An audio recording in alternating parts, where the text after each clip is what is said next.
Hello students, today we will discuss the first law of motion. Actually, there are the three laws of motion which was proposed by the Newtons, and these laws combinedly explain the motion of any object. To explain these three laws, there are the two names which comes in the picture. First one, it is the Galileo, and the second it is Newton's. Actually, Galileo was the first one who created the platform to study the motion of any object, and then Newton's studied further on the same project and put forward the three fundamental laws of motion. So let's see what actually the Galileo did. He said that there are two type of forces. First it is balanced force, and second it is unbalanced force. And if we want to change the state of any object, there is only unbalanced force, state of motion. There is only unbalanced force which can change the state of motion of any object. Okay, balanced force cannot change because here the net force is 0. Second thing, if any object is in its state of motion, either it may be in rest or it is in motion in a straight line path, it will not change its state of motion unless there is application of external unbalanced force. It was a study of Galileo. For this, he used a marble ball and the inclination surfaces. And why it was a marble ball? Because it is a smooth surface and show the negligible friction.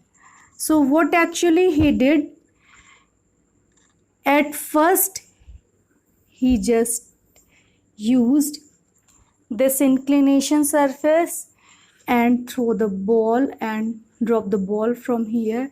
The ball continuously, it gains the velocity. You will see in the next chapter why it was it, because continuously it is in the effect of the gravitational force. And then at the same time, if we want, at the same time it was your first, if we want to make the upward direction of the ball, what we'll see, the velocity continuously decrease. Here the velocity continuously increase. And in the second time, at the third step, what he did, he used the inclination surface. These are the two inclination surface having the same inclination, means the angle is same.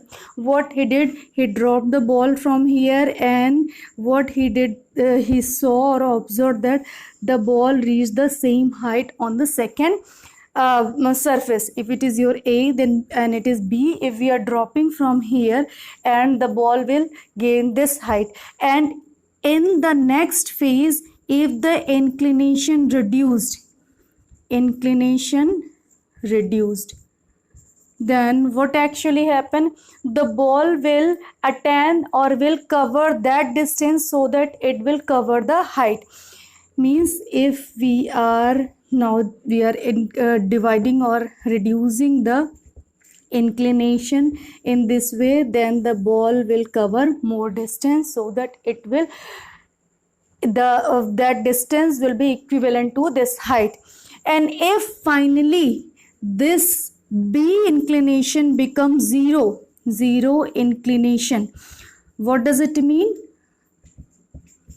If it become horizontal, then the ball coming from here will continuously move in the horizontal surface, or so that it will achieve that height, but it is not possible for her, so it will continuously moving horizontally in that straight path, and after a very long period of time it will stop because there is impossible to create the zero friction surface, as there are a very less amount but friction is present, so the ball will stop after a particular time.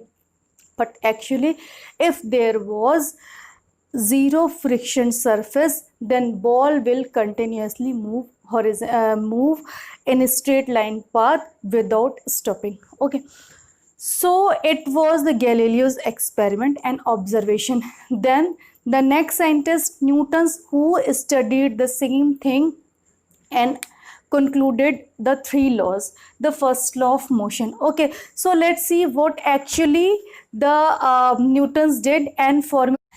If any object is at rest, it will remain at rest. He put forward the first law and stated that if any object is at rest or in motion, it will remain in rest or in motion unless there is application of unbalanced external force. Okay, if it is not here, then it will remain in rest.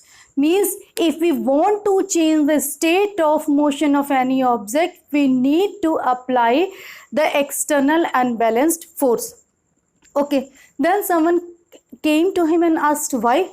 Then to justify this, if I was asked why is it so, to justify this, there is a term he introduced is known as inertia.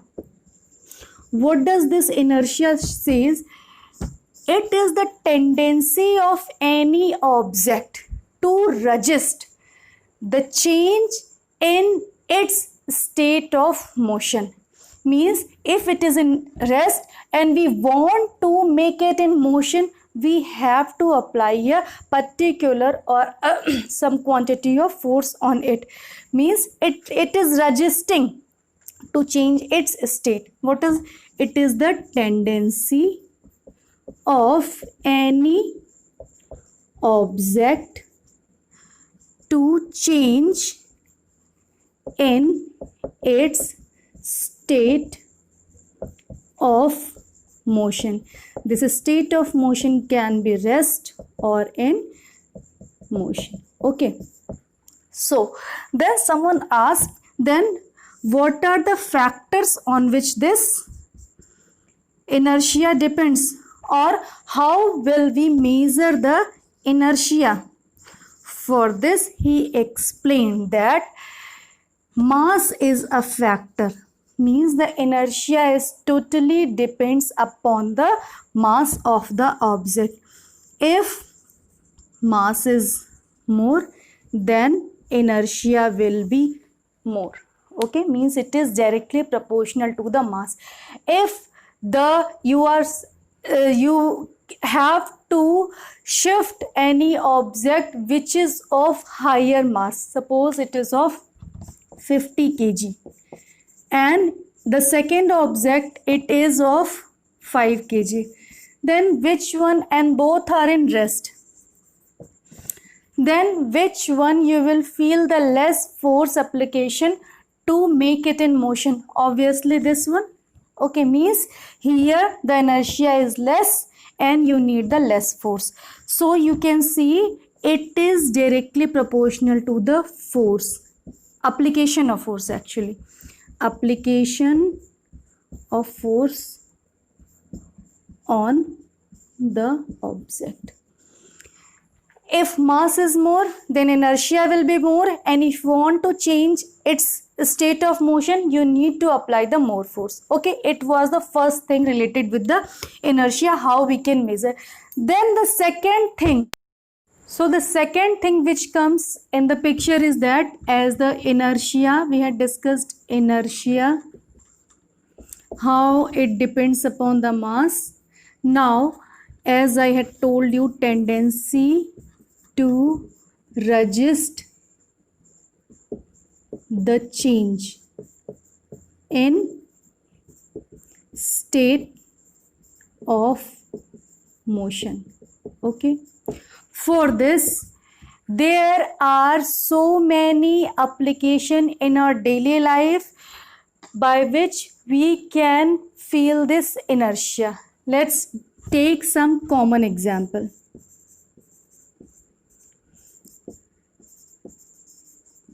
When you are in train which is moving with a continuous speed or uniform speed, suppose you are standing on this moving train, it is your train.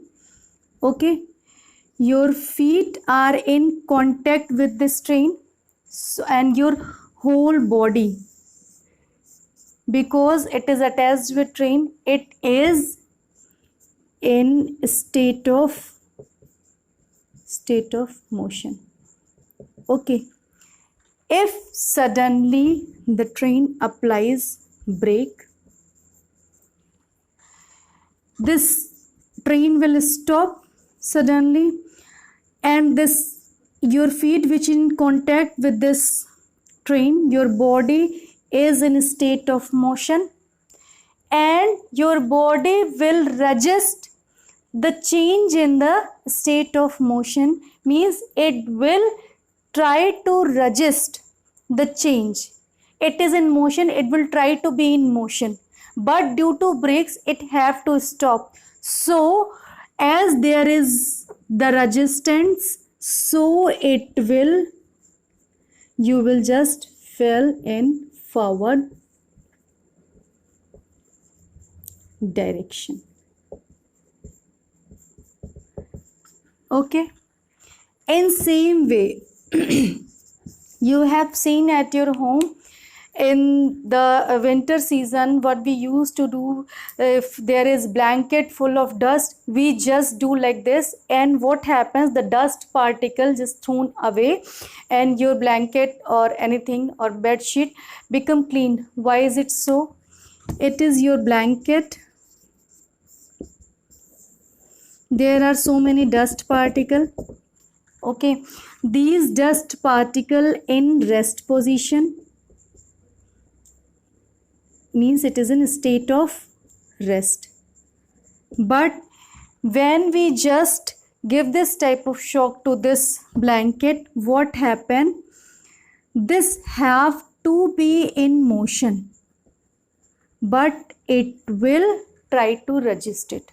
Okay, so it will remain there, it will fall down and your blanket will be clean. In the same way, if we have taken a glass and there is a cardboard, on this cardboard you kept a coin here, and then you gave a strike on this cardboard, so that very slowly you will able to remove this cardboard. It is your cardboard. What will happen? It is in rest position, this coin is in rest position, but the cardboard is in motion. So what happened? It will fall down. So it was the common use of inertia. In each cases, what happens, the object is in particular position and suddenly it have to change its position, but it is difficult because of inertia, so usually it fell down, or it you have just seen, or we uses it in different ways in our daily life. So it was the concept of inertia, and this inertia is the base of the first law of motion. Because of the inertia, let's make a flow chart. Mass, so inertia, so we need force which should be unbalanced and external to change the state of motion. If it is not, so body will remain in its state of motion. either it is rest or in motion if no force. Okay, so it was all about the first law of motion. Okay, so in our next class we will study the second law of motion. I hope this will help you to understand the whole fundamental laws of motion. Thank you very much.